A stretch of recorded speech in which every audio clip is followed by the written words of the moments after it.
Buenos días, bienvenidos a su programa Como en el cielo, así en la tierra.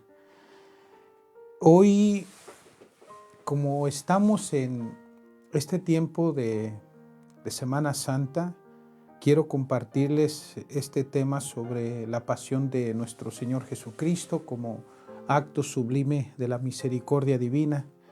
Para esto voy a compartirles algunos escritos, principalmente de Luisa, que está tomado las 24 horas de la Pasión, y en algunas partes que está tomado el libro del cielo.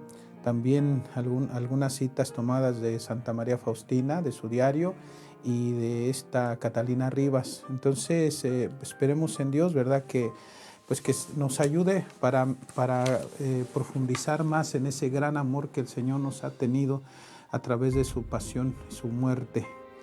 Entonces, pues voy a comenzar primeramente leyéndoles este pasaje bíblico del Evangelio según San Marcos. Dice la palabra de Dios del Evangelio según San Marcos. Durante la fiesta de Pascua, Pilato solía soltarles al preso que ellos pidieran. Estaba entonces en la cárcel un tal Barrabás con los revoltosos que habían cometido un homicidio en un motín. Vino la gente y empezó a pedir el indulto de costumbre. Pilato les dijo: ¿quieren que les suelte al rey de los judíos? Porque sabía que los sumos sacerdotes se lo habían entregado por envidia. Pero los sumos sacerdotes incitaron a la gente para que pidieran la libertad de Barrabás. Pilatos les volvió a preguntar: ¿y qué voy a hacer con el que llaman rey de los judíos? Ellos gritaron: crucifícalo. Pilato les dijo: pues, ¿qué mal ha hecho? Ellos gritaron más fuerte: crucifícalo. Pilato, queriendo dar gusto a la multitud, le soltó a Barrabás, y a Jesús, después de mandarlo azotar, lo entregó para que lo crucificaran. Palabra del Señor. Pues bien, una cosa que estamos viendo aquí es que la gente pues está gritando: crucifícalo, crucifícalo. Todos quieren a Jesús crucificado. Interesante, ¿verdad? Apenas se pasó el Domingo de Ramos, domingo de la Pasión, en la cual pues también se celebra su entrada triunfal de nuestro Señor a Jerusalén, y ahí pues todo mundo con los hosanas, con alabanzas, recibían al Señor.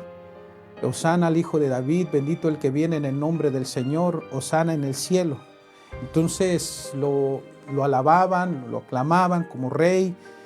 Y interesante que al poco tiempo estaba ya mucha de esa gente que lo había recibido así, con esos hosanas, esas alabanzas, terminaban ahora diciendo: crucifícalo, crucifícalo.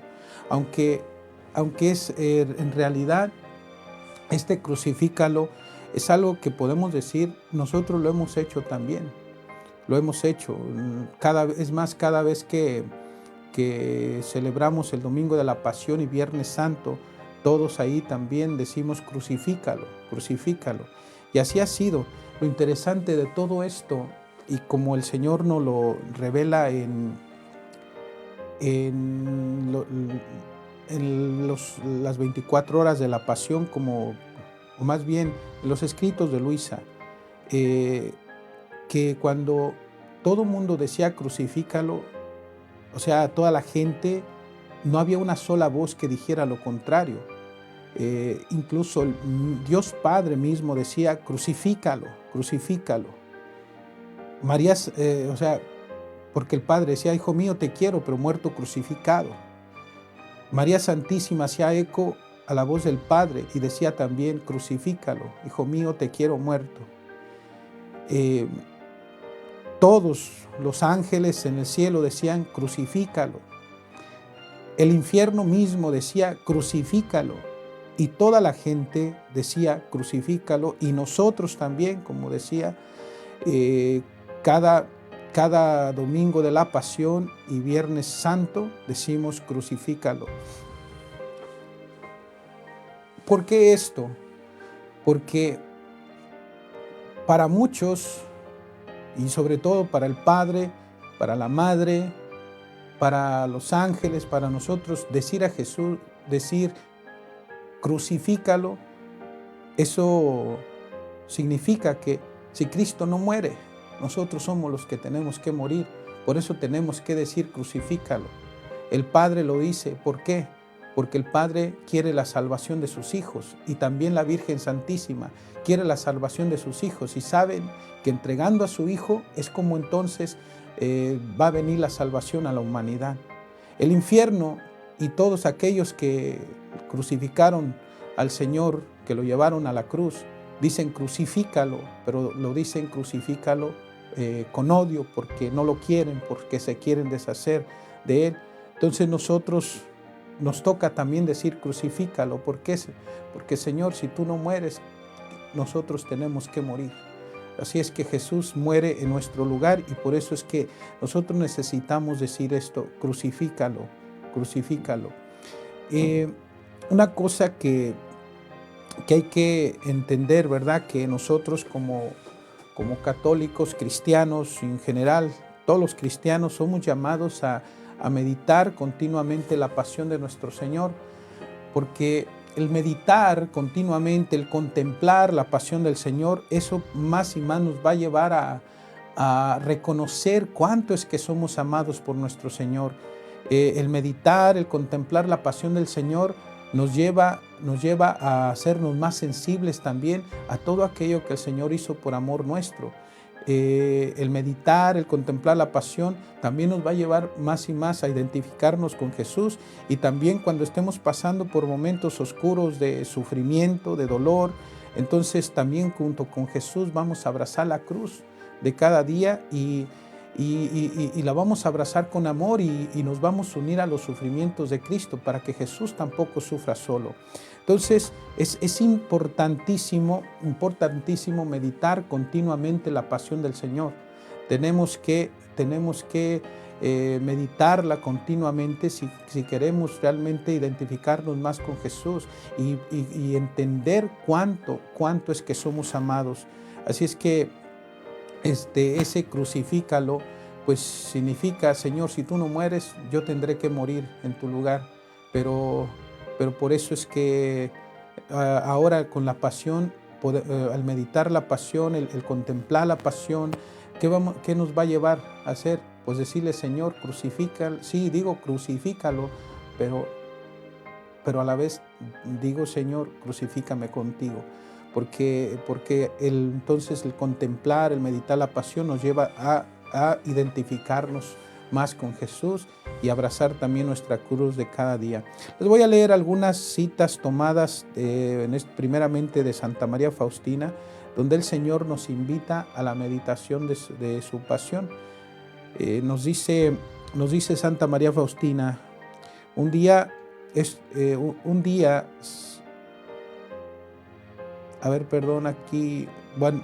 se dice en su diario, más bien, un día Santa Faustina sufría mucho y nos cuenta en su diario: a pesar de estar enferma, decidí hacer hoy, como de costumbre, la hora santa. En esta hora vi a Jesús flagelado junto a la columna. Durante este terrible tormento Jesús rezaba, y en un momento después me dijo: son pocas las almas que contemplan mi pasión con verdadero sentimiento. A las almas que meditan devotamente mi pasión les concedo el mayor número de gracias. Tomado en su diario del numeral 737. El Señor quiere que meditemos, que contemplemos su pasión. Además de esto, el Señor nos dice que nos llenará de gracias. También en el numeral 1512 nos dice lo siguiente: hoy, durante la Santa Misa, vi a Jesús sufriendo como si agonizara en la cruz. Me ha dicho: hija mía, medita frecuentemente mis sufrimientos que padecí por ti, y nada de lo que tú sufres por mí te parecerá grande. Me agrada más cuando contemplas mi dolorosa pasión, une tus sufrimientos a mi dolorosa pasión para que adquieran un valor infinito ante mi majestad. Pues nuevamente el Señor nos invita a la meditación, a la contemplación de su pasión, y esto porque pues lo que va a ayudar entonces va a ser para que los momentos también de sufrimiento en nuestra vida, nosotros al ver el sufrimiento de Cristo nos demos cuenta que nuestros sufrimientos realmente no son tantos comparados con los sufrimientos de nuestro Señor, y a la vez, como decíamos, nos va a ayudar a abrazar nuestra cruz de cada día, y unidos a Jesús, pues ofrecer también esos nuestros sufrimientos, que al final de cuentas los sufrimientos ofrecidos por amor a Cristo y por amor a las almas se convierten en gracias de conversión, de salvación y de santificación para los demás. Entonces hay que meditar continuamente la pasión de nuestro Señor.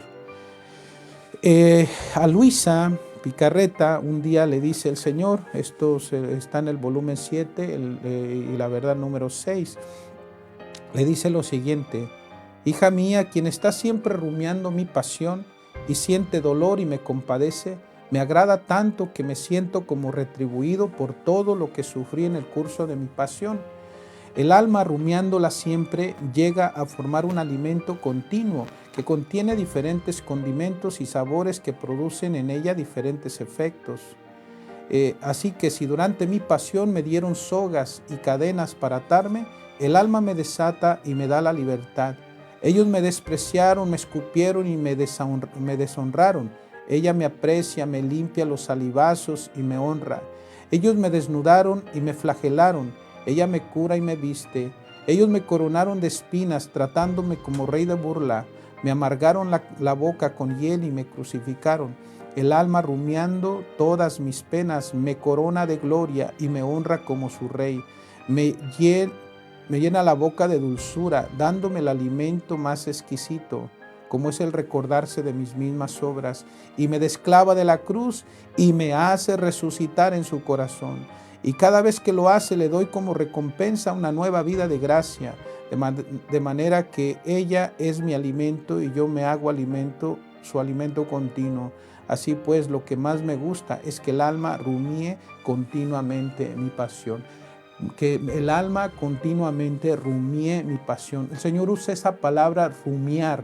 Rumiar, bueno, yo creo que los que tienen reses se darán cuenta de esto, y yo me recuerdo de esto porque mis abuelitos tenían vacas, y una de las cosas que noté, ¿verdad?, que las vacas durante la noche están remasticando lo que se habían comido. No sé mucho de la anatomía de las vacas, ¿verdad?, pero tengo entendido que como que tienen otro estómago, porque toda la comida que comen durante el día se va a ese estómago, y después durante la noche hacen esto así, como que sacan la comida que ya habían comido durante el día, y después lo están remasticando, y luego se pasa a la otra parte de ese otro estómago, o como sea. Entonces lo pasan, y ese remasticar, eso es lo que se llama rumiar. Entonces, ¿qué está diciendo el Señor? Que rumiemos su pasión, o sea, que la remastiquemos de tal modo que le saquemos todo el jugo, todos los nutrientes, o sea, que ese meditarla, contemplarla, nos ayude a comprender mejor lo que el Señor ha hecho por amor nuestro. Y eso lo vamos a lograr si continuamente, contemplamos, meditamos o rumiamos la pasión de nuestro Señor. Entonces, al rumiarla más, nos lleva a identificarnos más con Jesús, pero también nos dice el Señor que si nosotros hacemos esto, le vamos a dar un gran consuelo, porque por medio de nuestra meditación, contemplación de su pasión, y el compadecernos de Él por todo lo que Él hizo, eso nos va a llevar para que para ayudarle al Señor también, o sea, aliviarle sus penas. De ahí que el Señor dice, ellos me desnudaron y me flagelaron, ella me cura y me viste, ellos me coronaron de espinas, tratándome como rey de burla, me amargaron la boca con hiel y me crucificaron. El alma rumiando todas mis penas me corona de gloria y me honra como su rey. Me llena la boca de dulzura y así. Entonces el Señor se alegra grandemente, o sea, se le da una alegría grande en el corazón porque al Señor se le están quitando las espinas, se le están quitando los clavos, se le están limpiando los salivazos, se le desclava de la cruz y dice, y me hace resucitar en su alma. O sea, que podamos hacer algo así por nuestro Señor. Eso es una cosa maravillosa. Lo que tenemos que hacer entonces es meditar, es contemplar, es rumiar la pasión del Señor y con gran compasión por todo ese amor que el Señor nos mostró en la cruz, por todo lo que Él hizo por amor nuestro. En otro momento le dice a Santa María Faustina, una hora de meditación de mi dolorosa pasión tiene mayor mérito que un año entero de flagelaciones a sangre. Ay, ay, ay, ¿por qué dirá eso el Señor? Porque lo que tiene mérito ante Dios Padre es todo lo que hizo su Hijo Jesús por nosotros. Y por eso dice que es más meritorio en ese sentido que hacer un año de flagelaciones así nomás por hacerlo, ¿verdad? Entonces, no, lo que le agrada más a Dios Padre es todo lo que hizo su Hijo, y por eso cuando nosotros hacemos lo que su Hijo hizo por nosotros, o cuando meditamos lo que Él hizo por amor nuestro, es de más mérito también. San Alfonso María de Ligorio dijo lo siguiente: más vale una lágrima derramada en memoria de la pasión de Cristo que hacer una peregrinación a Jerusalén y ayunar a pan y agua durante un año. Bueno, increíble, ¿verdad? O sea, lo que tiene valor ante el Padre es lo que hizo su Hijo Jesús. Y por eso ese compadecerse, incluso hasta llegar a las lágrimas, le agrada tanto a Dios Padre. ¿Por qué? Porque está uno entendiendo realmente todo lo que este Padre tuvo por amor nuestro al enviarnos a su Hijo, y todo lo que este Hijo, el Hijo del Padre Jesús, hizo también por amor nuestro. Entonces, es importantísimo entonces que continuamente meditemos, contemplemos la pasión del Señor, o como dice el Señor, que rumiemos su pasión, Y esto nos va a llevar a que más y más nos identifiquemos con Jesús.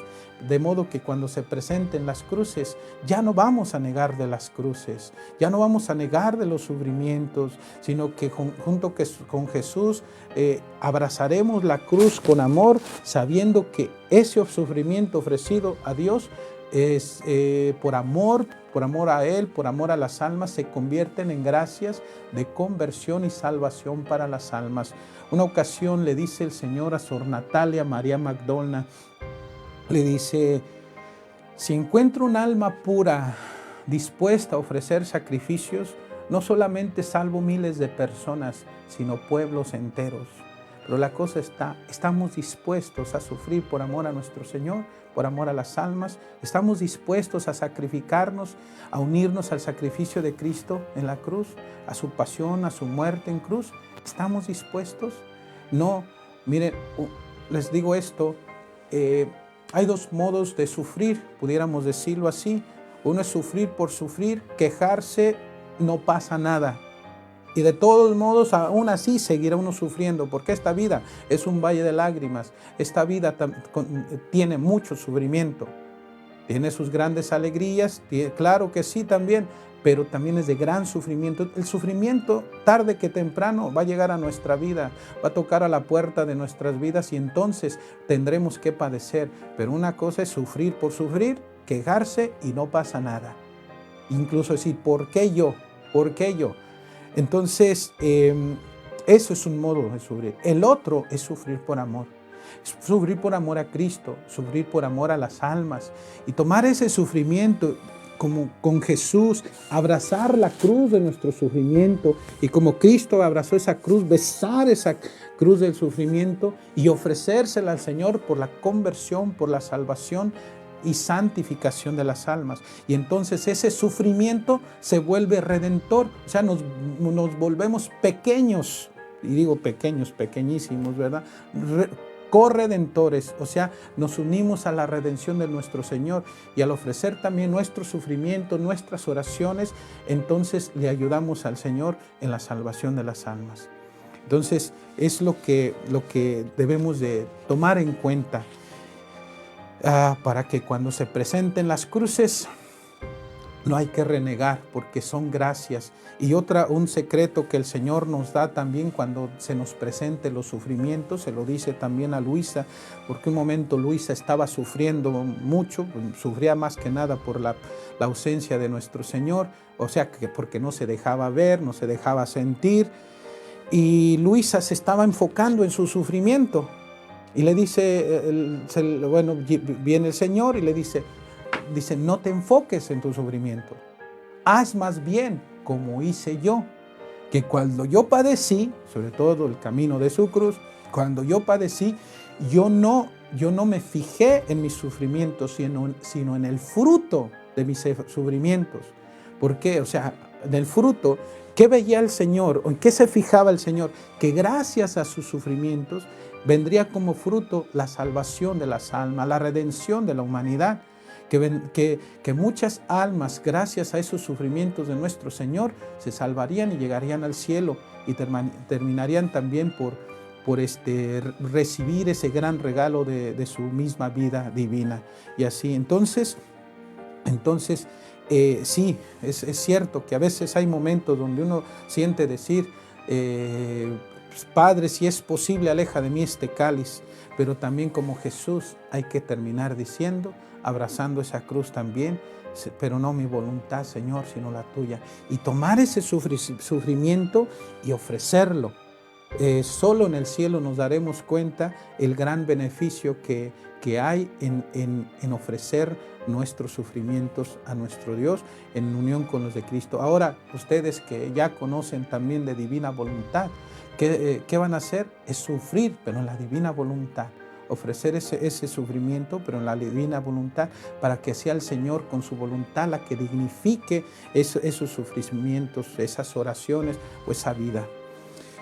Ahora lo que voy a pasar es a la narración también de la pasión dolorosa de nuestro Señor, pero me voy a enfocar particularmente en los misterios del rosario, porque pues, hay muchas cosas que se pudieran decir, como es el caso de las 24 horas de la pasión, también de Luisa, pues nos muestra diferentes sufrimientos por los que el Señor tuvo que padecer por amor nuestro.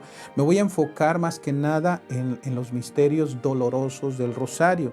Y vamos a comenzar con la oración de Jesús en el huerto. Esto está tomado de la pasión de Jesús narrado a Catalina Rivas. Bueno, el Señor revelado a Catalina Rivas. Entonces voy a leerles esta parte de la pasión, lo que el Señor le dice a Catalina Rivas. Dice el Señor: nadie cree en verdad que sudé sangre aquella noche en Getsemaní, y pocos creen que sufrí mucho más en esas horas que en la crucifixión. Fue más dolorosa, porque me fue manifestado claramente que los pecados de todos eran hechos míos, y yo debía responder por cada uno. Así, yo inocente respondí al Padre como si fuese verdaderamente culpable de deshonestidad.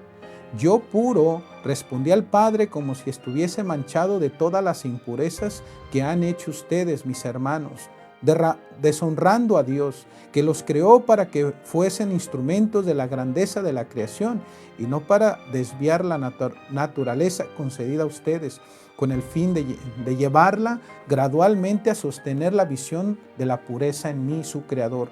Por lo tanto, fui hecho ladrón, asesino, adúltero, mentiroso, sacrílego, blasfemo, calumniador y rebelde al Padre, a quien he amado siempre. En esto precisamente consistió mi sudor de sangre, en el contraste entre mi amor por el Padre y su voluntad. Pero obedecí hasta el fin, y por amor a todos me cubrí de la mancha con tal de hacer el querer de mi Padre y salvarlos de la perdición eterna. Y salvarlos de la perdición eterna. ¿Qué nos está diciendo el Señor? ¿Cuál es la razón por la que Cristo vino a este mundo? ¿Cuál es la razón por la que Cristo pasó por esa pasión tan dolorosísima? ¿Cuál es la razón por la que Cristo vino a dar la vida? Porque la cual Cristo vino a la cruz. ¿Cuál es la razón? Primeramente, pudiéramos decir, sí, para venir a conquistarnos esa vida divina, esa vida de cielo, pero primeramente a salvarnos. ¿Por qué? Porque el Señor sabía que si Él no hacía algo, entonces estábamos perdidos. Cuando decimos que Cristo murió por nuestros pecados, a veces yo pues me quedo como un poco decepcionado, porque muchas personas llegan a decir eso, predicadores, o lo escuchan en homilías: Cristo murió por nuestros pecados, pero ya no dicen más, se queda ahí. Y dime más, murió por nuestros pecados, ¿y qué más? Murió por nuestros pecados, sí, pero para así no caer en las garras del maligno por toda la eternidad. O sea, murió por nuestros pecados, para salvarnos de las consecuencias de nuestros pecados, que eran principalmente la perdición eterna, o sea, el infierno. Cristo vino a salvarnos del infierno. O sea, nuestro destino hubiese sido, por al menos todos los que cometemos pecado mortal, nuestro destino hubiese sido el infierno. Pero Cristo vino a pagar el precio de nuestra culpa, el precio de nuestros pecados. Y por eso Él, o sea, al tomar nuestro lugar, Él muere en lugar nuestro, y entonces ya no tenemos que así perdernos para siempre. De ahí que el Señor nos conquistó en la cruz, ese perdón que nos salva, que nos lleva a la vida eterna. Ahora, una cosa que el Señor le dice aquí a Catalina Rivas, dice el Señor que Él, ahora sí que Él se vistió de ese pecado, a tal lado que dice que fui hecho ladrón, asesino, adúltero, mentiroso, sacrílego, calumniador, rebelde al Padre, y así. San Pablo nos lo dice de este modo, que por amor nuestro y por nuestra salvación, nos dice San Pablo, Cristo se hizo pecado. ¿A qué se refiere San Pablo con esto? Esto no hay que tomarlo así literalmente, como si Jesús, siendo Dios, dejó de ser Dios y ahora es pecado. No. ¿Qué significa esto? Que Cristo se llegó a identificar tanto con nuestro pecado, que no solamente lo cargó, como simbolizado en esa cruz que Él lleva cargando, ¿verdad? No, más que eso, Cristo tomó todo el pecado de toda la humanidad, de todos los tiempos, o sea, de todas las generaciones pasadas, presentes, futuras, desde el primer hombre hasta el último hombre que deje de pecar. Entonces, ¿qué hizo Jesús? Tomó el pecado de cada uno. Yo tan solo a veces de pensar en los míos, digo ya, Señor, con eso era suficiente para hacerte sufrir tanto. Entonces, solamente pensar uno en su propio pecado de toda su vida. ¿Cuántas veces hemos ofendido a nuestro Dios? De pensamiento, de palabra, de obra, de omisión. Y así durante toda nuestra vida. Y ahora no solamente soy yo. Estamos hablando de todos los miles de millones de personas que han existido desde siempre. Entonces Cristo toma el pecado individual de cada persona y a la vez todo el pecado de toda la humanidad, de todos los tiempos. Todo lo hace suyo. Como es Dios, Él usa su omnipotencia para hacer esto. Todo lo abraza, todo lo toma y lo hace suyo. Lo hace suyo. De tal manera que Él está respondiendo al Padre como si Él hubiese cometido todos esos pecados, cuando los que los cometieron fuimos nosotros. Entonces lo toma sobre sí y responde al Padre como si Él hubiese cometido todos esos pecados, de tal manera que dice el Señor, que respondió ante el Padre como si Él hubiese sido el asesino. O sea, todos los millones de asesinos que han existido, todos los millones de adúlteros que han existido, y o sea, como si Él hubiese sido el asesino, el adúltero, el mentiroso, sacrílego, blasfemo y todo lo demás. Entonces Él toma todo el pecado sobre sí a tal grado que cuando Dios Padre ve a su Hijo, se ha identificado con el pecado, lo ha tomado sobre sí. Dios Padre contempla a su Hijo. ¿Qué vio el Padre en su Hijo? Sintió asco. Un asco terrible, como no alcanzamos a entender nosotros, porque en su Hijo vio concentrado todo el pecado de toda la humanidad, de todos los tiempos. Y esto lo podemos ver en esta cita que está tomada de las 24 horas de la pasión. Ya de aquí en adelante, ya todo lo que voy a mencionar es de las 24 horas de la pasión o de alguno de los volúmenes volúmenes del libro de cielo. Aquí en esto el Señor, Jesús está orando en el huerto. Jesús está orando en el huerto y dirige su oración al Padre de este modo. Recordemos que muchas cosas que tenemos en las Escrituras, pues es un resumen, ¿verdad? Y también pues todo esto expande en lo que Jesús oró al Padre y lo que Él hizo. Aquí entonces en el huerto también dice lo siguiente el Señor, está orando, Padre, si es posible, pase de mí este cáliz. Padre Santo, ayúdame, tengo necesidad de consuelo. Es cierto que a causa de las penas que he tomado sobre mí, soy repugnante, despreciable, el último entre los hombres ante tu majestad infinita. O sea, ¿qué está diciendo? Soy repugnante, despreciable, porque Dios Padre ve a su Hijo y siente ese asco, como ese rechazo, porque en Él está concentrado todo el pecado de toda la humanidad. Y sigue diciendo, tu justicia está indignada contra mí. ¿Por qué? Porque Jesús está respondiendo al Padre por cada uno y por todos. Y siente que la justicia del Padre lo aplasta, lo aniquila. Y si no muere, es porque su divinidad lo sostiene. Porque si no, Jesús a cada instante, Él hubiese muerto. Él hubiese muerto. Pero mírame, oh Padre, sigo siendo siempre tu Hijo, que contigo forma una sola cosa. Ayúdame, ten piedad, oh Padre, no me dejes sin consuelo.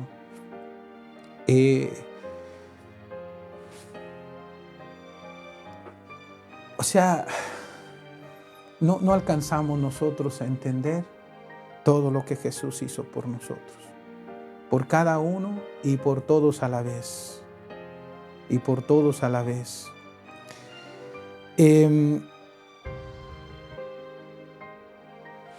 el volumen 9, 25 del libro de cielo, el Señor nos dice lo siguiente, le dice a Luisa, hija mía, los hombres no hicieron otra cosa que trabajar la corteza de mi humanidad, y el amor eterno me trabajó todo lo de dentro, así que en mi agonía, no los hombres, sino el amor eterno, el amor inmenso, el amor incalculable, el amor oculto, fue el que me abrió grandes heridas, me traspasó con clavos abrasadores, me coronó con espinas ardientes, me dio de beber hiel hirviente, así que mi pobre humanidad, no pudiendo contener tantas especies de martirios a un mismo tiempo, hizo salir fuera ríos de sangre, se contorsionaba y llegó a decir, Padre, si es posible, quita de mí este cáliz, pero no la mía, sino que se haga tu voluntad.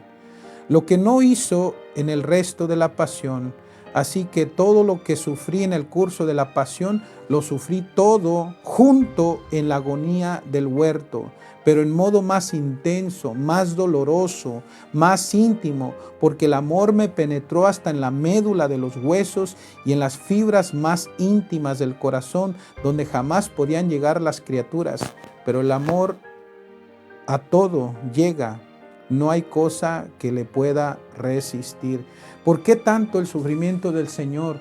Bueno, ya decimos, porque la justicia del Padre lo aplastaba, lo aniquilaba. O sea, una cosa es que un ser humano te haga sufrir. Te haga sufrir.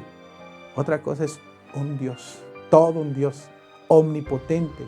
Y así como Dios omnipotente que es el Padre, así con toda esa justicia divina se abalanza sobre su Hijo, quien está respondiendo por cada uno y por todos a la vez, que siente entonces esa justicia que lo aniquila, que lo aplasta, que le da muerte tras muerte, y solo que no muere porque su misma divinidad lo sigue sosteniendo. Además de esto, también el sufrimiento tan intenso de nuestro Señor ahí en el huerto tenía que ver esto. Pensemos en esto, porque Jesús, con ese conocimiento que es omnisciente, o sea, todo lo sabe, con su omnividencia, o sea, todo lo ve. Él, en su omnipotencia, su omnividencia, su omnisciencia, vio todo.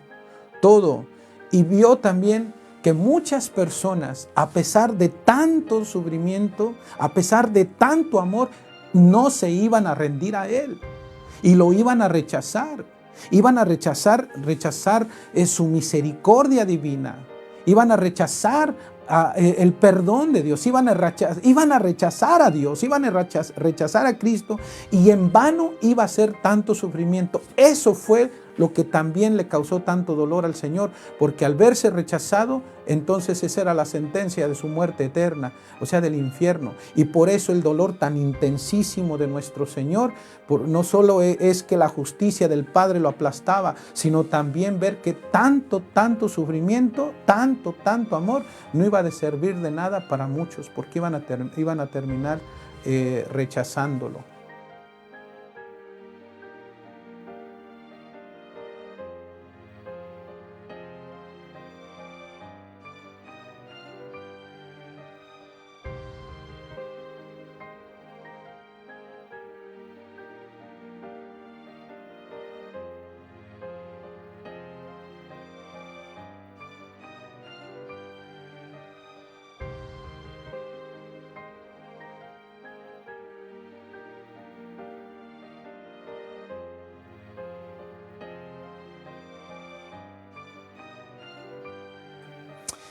Bueno, pues bien, entonces el Señor le causa un sufrimiento inmenso como nosotros no podemos entender, el que tan solo un alma se pierda. Imagínense, una sola alma se pierda. Si se pierde es un sufrimiento incalculable que nosotros no alcanzamos a entender. Ahora si se pierden por millones y millones, ¿por qué? Porque muchos terminarán rechazando a Cristo, rechazando ese amor, esa misericordia, y por eso ese era el sufrimiento, por eso es que el Señor sudaba sangre, que la justicia del Padre lo aplastaba, pero también que veía cuánta gente, iban a rechazarlo, y el rechazarlo era su sentencia de muerte eterna. Se sentía un dolor tremendo porque, o sea, como dice el Señor, que era el mismo amor que lo aplastaba. Pero ¿a qué se refiere con eso el Señor? O sea, era el amor traicionado, era el amor negado, era el amor rechazado, era el amor desconocido, el amor pisoteado. O sea, por eso el Señor, ese sufrimiento tan intenso. En el volumen 17:21 nos dice el Señor lo siguiente: mi humanidad en este huerto gime, se afana, agoniza, se siente triturada bajo el peso de tanto amor, porque amo y no soy correspondido. Ahí está el sufrimiento más intenso del Señor. ama y no es correspondido. Por eso el Señor decía, ¿de qué sirve tanto sufrimiento, tanto amor, si al final de cuentas terminan perdiéndoseme las almas? O sea que por rechazar a Cristo y rechazar su misericordia, entonces pues termina siendo sí la sentencia de muerte eterna. Es un amor no correspondido que al final de cuentas termina por perdernos. Solo hay un Salvador. Jesús dice, yo soy el camino, la verdad y la vida. Y nadie va al Padre si no es por mí. Entonces, si se rechaza a Cristo, el único Salvador, el único que nos puede salvar, entonces, ¿qué esperanza hay de que las almas se salven? Rechazar a Cristo es su sentencia de muerte eterna. Entonces, por eso es sufrimiento tan terrible, porque era un amor que no era correspondido. Las penas del amor, dice el Señor, son las más amargas, las más crueles. Son penas sin piedad, más dolorosas que mi misma pasión. Oh, si me amaran, el peso de tanto amor se volvería ligero, porque el amor correspondido queda pagado y satisfecho en el amor mismo de quien ama, pero no correspondido llega a la locura del ira y se siente correspondido con un acto de muerte por aquel amor que de él salió. Entonces ahí entra lo que dice el Señor, entra el amor que es traicionado, el amor que es renegado, el amor que es rechazado, el amor que es desconocido, el amor pisoteado, o sea, el amor que no es correspondido. Tanto amor, y al final de cuentas el Señor verse rechazado por su propia criatura. Vino a los suyos. ¿Para qué? Para abrirnos las puertas del cielo, para darnos ese amor infinito suyo, para abrazarnos con su misericordia infinita, pero uno termina por rechazarlo. Que no nos pase a nosotros, ¿verdad? Que no nos pase a nosotros. En la flagelación, hagamos un poquito de memoria de la flagelación y pensemos en la pasión de Cristo. Quienes no la han visto, pues les digo, vean esa película, véanla hoy, véanla mañana, para que eso les ayude también a comprender mejor cuánto es que hemos sido amados por nuestro Señor. En la película de la Pasión de Cristo de Mel Gibson, cuando vemos en esta escena ahí en la película de la Pasión de Cristo, se ve cómo empiezan a flagelar a nuestro Señor de un modo tan cruel, que hasta uno se pregunta cómo puede haber tanta maldad en los seres humanos que pierden todo tipo de sensibilidad, o sea, no hay amor, y lo que es, hay crueldad, parece una crueldad demoníaca realmente. Entonces se empieza a golpear al Señor y es interesante, ahí en la película primero lo empiezan a golpear como un tipo de varas gruesas, pero con todas sus fuerzas, que cada vez que le pegan, le dejan marcado el golpe. Y se ve cómo los soldados terminan hasta cansados de tanto golpearlo. Están hasta jadeando, están así, después de que ya lo han golpeado tanto. Y lo que me llama mucho la atención en esa película, y recordemos que la película está basada en revelaciones privadas también que el Señor le dio a Catalina Emmerich. De ahí fue donde Mel Gibson basó su película. Y entonces se ve al Señor que después de que se han cansado también de golpearlo con esas varas, cae al suelo, pero después, como puede, el Señor se levanta y se acomoda otra vez sobre ese pilar, como diciéndoles, síganle, denme más golpes. ¿Por qué? ¿Por qué el Señor quiere que lo golpeen más?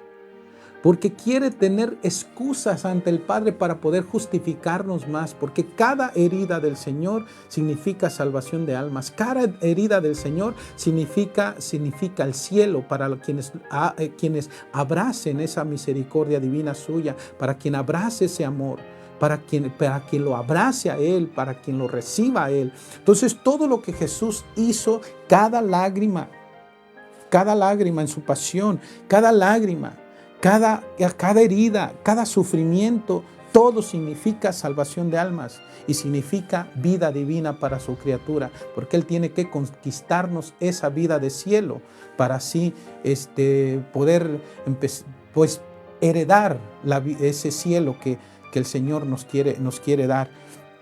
Entonces se ve que se cansan y el Señor se levanta para que le sigan dando. Y ya después pues los golpes ya no son con esas varas, son como tipos de látigos que tienen como si no sé cómo llamarle, pero es como unos alambres como con ganchos, creo, algo así, y como con ganchos que cuando lo empiezan a golpear, le jalan y le arrancan a pedazos la carne. Es una flagelación horrible, es completamente sangrienta, porque no solamente la dureza del golpe que cae, sino que hasta le arrancan los pedazos de carne. En un momento casi hasta le hacen descubrir sus huesos y así. Pero el Señor pide más sufrimiento. Ellos se cansan de golpearlo. Jesús no se ha cansado de amar. Pide más. Y así lo veremos durante toda la pasión. Jesús siempre está en control.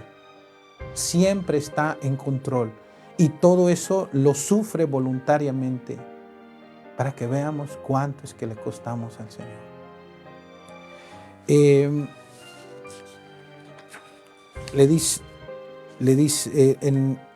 Empieza a orar en un momento, se dirige al Padre y dice: mírame, oh Padre, bajo esta tempestad de golpes todo llagado, pero no basta.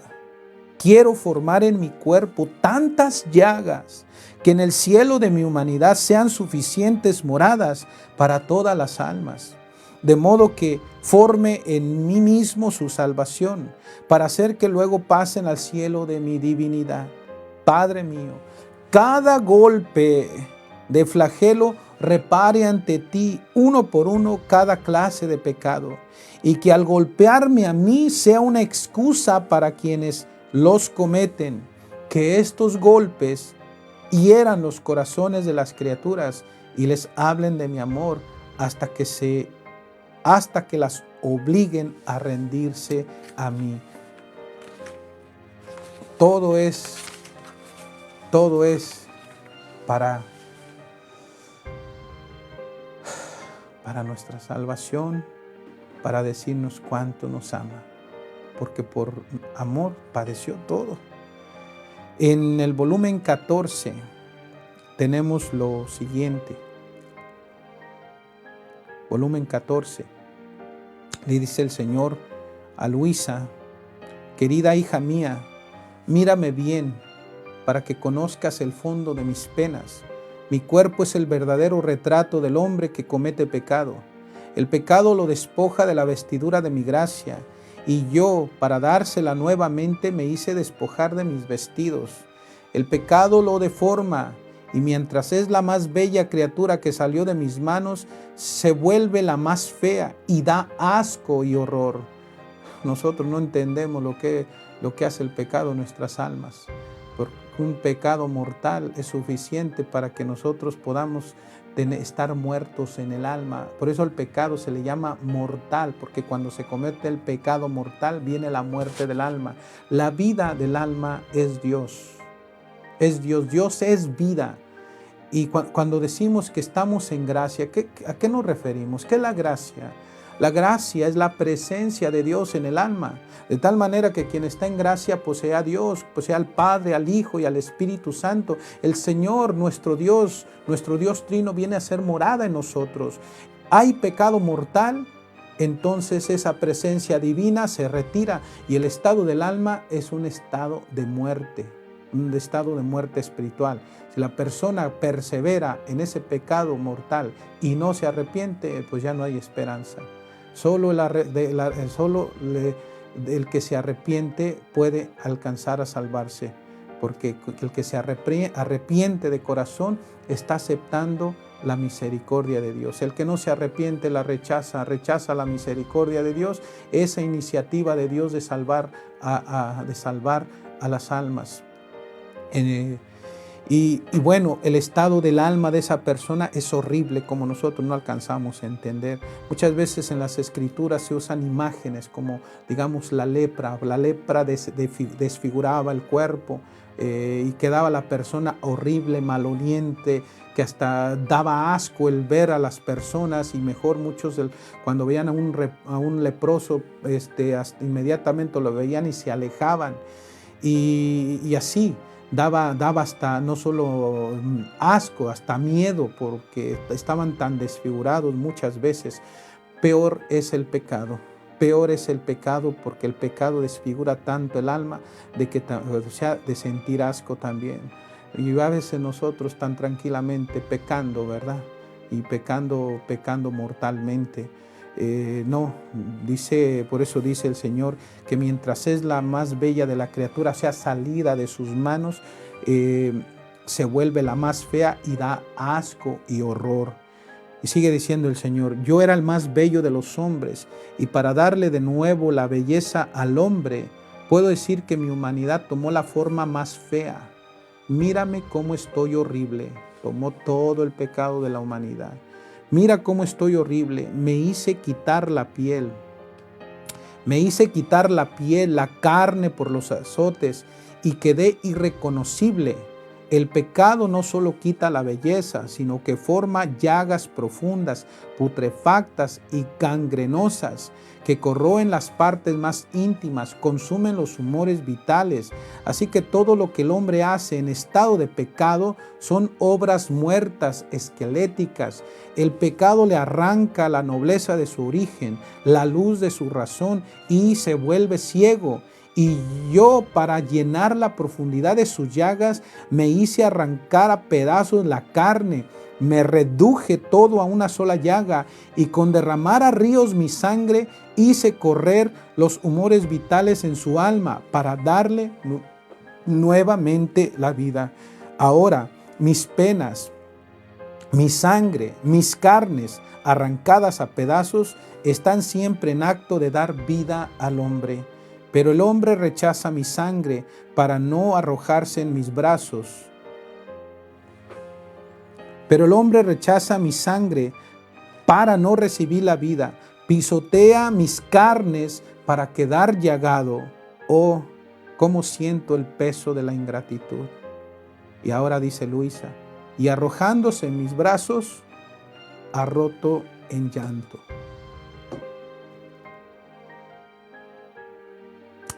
Ha roto en llanto porque no lo entendemos, porque no valoramos cuánto ha hecho Él por amor nuestro, porque no valoramos cuánto ha sufrido por nuestra salvación. Y ese amor rechazado le profunde el dolor más grande. Y arrojándose en mis brazos, ha roto en llanto. Yo me lo he estrechado a mi corazón, pero Él lloraba fuertemente. Qué desgarro ver llorar a Jesús. Habría querido sufrir cualquier pena para no hacerlo llorar. La coronación de espinas. La misma película de la pasión de Cristo. Cristo ya está sentadito, el Señor, como en esta posición. Y cuando ve que los soldados le traen la corona, Él hace esto. Endereza su cabeza. Lentamente, pero endereza su cabeza, como diciendo: pónganmela. Nuevamente, el Señor siempre está en control. Él quiere sufrir, porque sabe que lo que Él está haciendo es lo que va a lograr que nosotros podamos alcanzar su salvación, la redención, y podamos recibir esa vida divina que el Señor nos ha venido a traer y para después tenerla por siempre en la eternidad. Pero al Señor le costamos mucho, le hemos costado mucho y podemos decir que le seguimos costando mucho. Entonces se endereza, le ponen la corona en la cabeza. Les voy a narrar lo siguiente. Esto está tomado del volumen 5, la verdad, la número 2. Dice el Señor a Luisa: hija mía, muchos significados tiene esta coronación de espinas, y por cuanto dijera, queda siempre mucho por decir, porque es casi incomprensible a la mente creada el por qué mi cabeza quiso ser honrada con tener su porción distinta y especial, no general, de un sufrimiento y esparcimiento de sangre, haciendo casi competencia con el cuerpo. El por qué fue que, siendo la cabeza la que une todo el cuerpo y toda el alma, de modo que el cuerpo sin la cabeza es nada, tanto que se puede vivir sin los otros miembros, pero sin la cabeza es imposible, siendo la parte esencial de todo el hombre. Tan es verdad que si el cuerpo peca o hace el bien, es la cabeza la que dirige, no siendo el cuerpo otra cosa que un instrumento. Entonces, debiendo mi cabeza restituir el régimen y el dominio, y merecer que en las mentes humanas entraran nuevos cielos de gracias, nuevos mundos de verdad, y destruir los nuevos infiernos de pecados, por los que llegarían hasta hacerse viles esclavos de viles pasiones, y queriendo coronar a toda la familia humana de gloria, honor y decoro. Por eso quise coronar y honrar en primer lugar mi humanidad, si bien con una corona de espinas dolorosísima, símbolo de la corona inmortal que restituía a las criaturas, quitada por el pecado. Además de esto, la corona de espinas significa que no hay gloria y honor sin espinas, que no puede haber jamás dominio de pasiones, adquisición de virtudes, sin sentirse pinchar hasta dentro de la carne y el espíritu, y que el verdadero reinar está en el donarse a sí mismo, con las pinchaduras de la mortificación y del sacrificio. Además, estas espinas significan que verdadero y único rey soy yo, y solo quien me constituye rey del propio corazón goza de paz y de felicidad, y yo la constituyo reina de mi propio reino.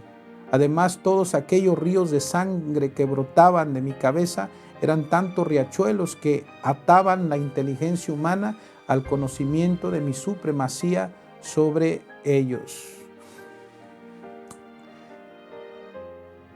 Para los judíos, líderes judíos, para los romanos, soldados romanos, todo era burla, y lo pusieron como un rey de burla.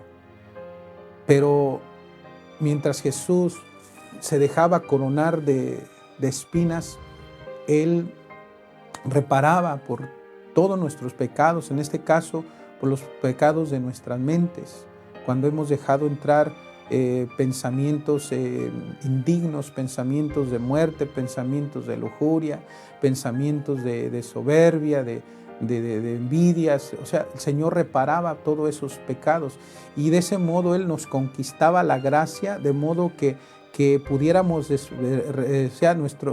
nuestra mente fuese también restituida, a tal grado que nuestras mentes tuviesen pensamientos dignos, santos, o sea, pensamientos pues dignos de la majestad de nuestro Dios. Y así, pues bien, llega el momento de la cruz. Llega el momento de la cruz. Esto lo podemos ver también allí en la película. Cuando ve el Señor que le están trayendo la cruz, el Señor avanza hacia la cruz. Y en cuanto ya la tiene frente de él, la abraza. La abraza, la besa. Y el Señor empieza a dirigirse a la cruz, a hablarle a la cruz, diciendo lo siguiente.